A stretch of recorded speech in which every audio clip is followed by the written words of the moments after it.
வணக்கம்மா. வணக்கம்மா.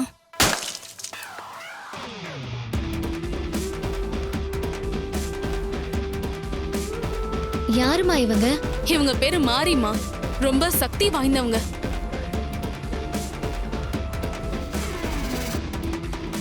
அவங்கள இங்க இருக்கிற எல்லாருமே அம்மனோட வடிவமா தான் பாக்குறாங்க.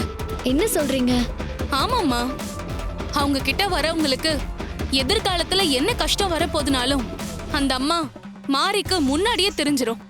அதுக்கான தீர்வையும் சொல்லிடுவாங்க. ஒவ்வொரு ஊரு கோவிலுக்கும் போயிட்டு இப்ப நம்ம ஊருக்கு வந்திருக்காங்க. அவங்கள பார்க்கதான் இவ்ளோ கூட்டம். அவங்க ஒரு புண்ணிய ஆத்மா, அபூர்வ சக்தி படைச்சவங்க.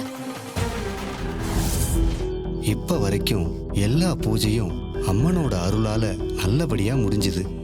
இப்ப நீங்க எல்லாரும் கிளம்பலாம்.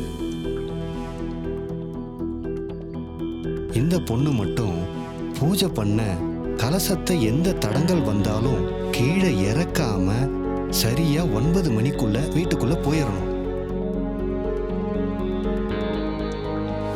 9 மணிக்கு மேல ராகு காலம். அதனால கரெக்டா 9 மணிக்குள்ள வீட்டுக்குள்ள போயிடணும். அப்படி வந்ததும் அந்த தண்ணியை இவங்க கையாலேயே வீடு முழுக்க தெளிக்க சொல்லுங்க. உங்களை சுத்தி இருக்கிற எல்லா கஷ்டத்தையும் அம்மன் தீர்த்து வைப்பா. இந்த வார்த்தை ஒண்ணு போதும் சித்தரே. ரொம்ப சந்தோஷமா இருக்கு. நீங்க சொன்ன மாதிரியே நாங்க பண்ணிடுறோம். அப்ப நாங்க எல்லாரும் கிளம்புறோம். நல்லதுமா. அப்ப நாங்க போயிட்டு வரோம். எல்லாரும் போயிட்டு வாங்க. வரோம். இசை, எதுக்கும் கொஞ்சம் கவனமா இரு. சரியா? சரி, வர.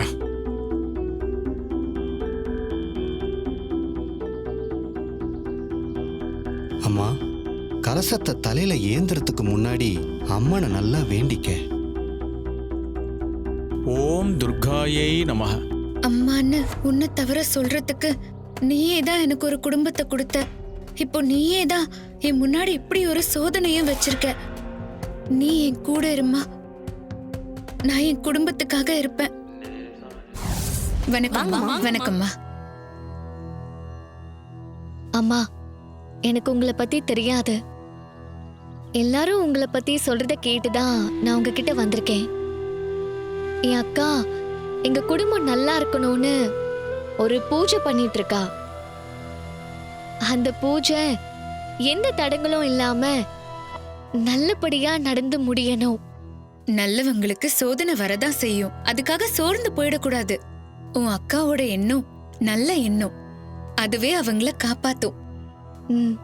நீ எதுக்கும் கவலைப்படாத.